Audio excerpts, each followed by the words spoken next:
A body that represents many of Britain's road hauliers says they're predicting chaos at the region's ports in January. From the start of next year, HGVs carrying freight to the continent will need to submit customs declarations, and if there's any mistakes in the paperwork, then that lorry won't be allowed on to the ferries. So could this lead to big queues outside our region's ports? Well, Duncan Buchanan is Policy Director for England and Wales at the Road Haulage Association, and he joins us on the line now. Good afternoon, Duncan. Good afternoon. Thank you for talking to us about this then. I did before I came onto this programme earlier today, I did look at for the attempts of research to see what the changes would mean, but actually it's so very complicated it was hard to get my head around. So you try and explain it in plain English for us, what we need to know. I will do my best. In simple terms, from the 1st of January next year, every shipment coming in and out of the UK to and from the EU will be required to be accompanied by customs declarations. We'll have to have customs declarations made both here in the UK and in the EU. What it means is, roughly speaking, about 1 million customs declarations a day extra will need to be made.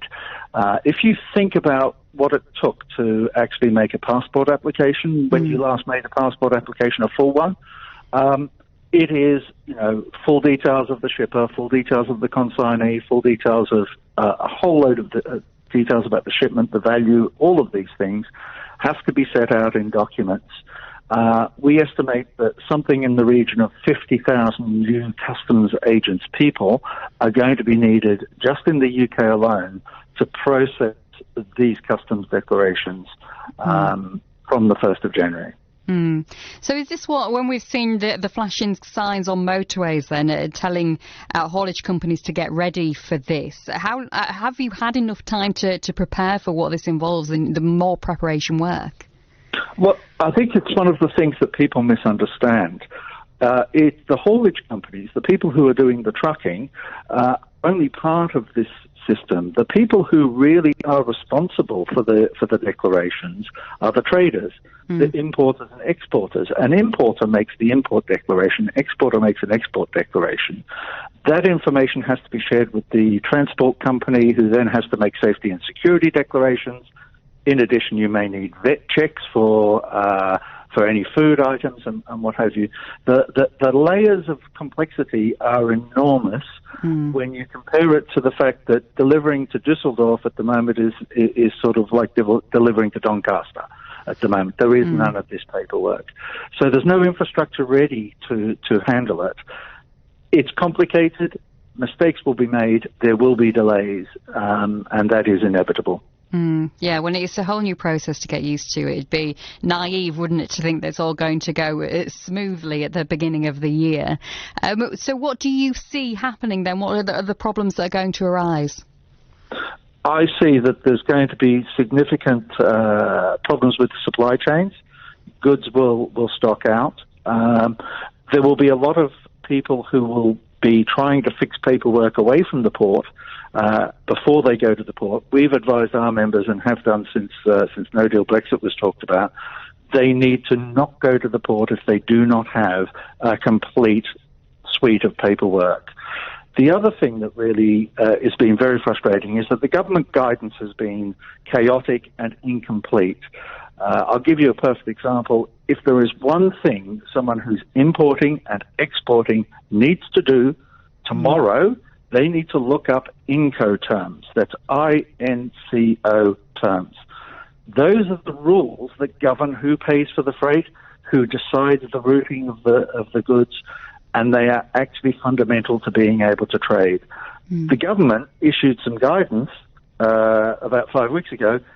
That was not mentioned until page 180-something out of 200 pages, and yet it is the most fundamental and important thing any trader can do, is to understand what their Incoterms are with their partner in Europe, because without that, you can't even decide who's going to move the goods. So there's a lot to learn between now and then, and of course we're all watching the negotiations with interest as well to see how that's going to affect things. If people think this isn't going to affect them, then if they're listening to this thinking, well, I don't drive a lorry, I don't do imports, exports, it's nothing to do with me, this, how will it affect us? Well, you don't know what goods are not going to be available in the shops. You have no idea what's not going to be available in the shops because you have no idea what's going to get caught up in the paperwork problems coming in and going out. You've got to remember that if you buy a pizza, for example, it has to have mozzarella on it. Well, something similar to mozzarella or tomato paste or whatever. Those things come from overseas. A lot of these things come from outside the UK. So you can't even make a pizza if you don't have all of the ingredients. So it's not just about the factories in the UK making food. We might find that some of our factories are unable to make food because they do not have all of the components to make the food. So it is going to be a very, very serious problem. It won't be long term, this, though. It will get sorted out when people get used to what they're expected to do, when companies get used to it. It will iron itself out, won't it? Yes, it will. And the great disappointment about being where we are now is that we shouldn't really be here in this type of situation. We have been working and trying to work across government for the last 4 years to actually prepare for whatever happens next. It's just felt so inevitable that we've just not had the guidance, the right information. We had something published about the border operating model about 5 weeks ago, and it's incomplete. It doesn't have all of the information for everyone to be able to operate correctly.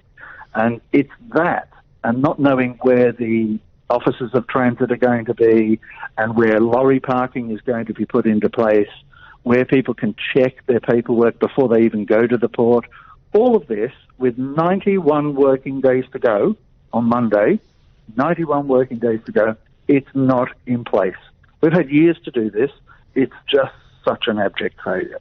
OK, well, we'll keep watching the situation. Thank you, Duncan Buchanan there, who's the Policy Director for England and Wales at the Road Haulage Association.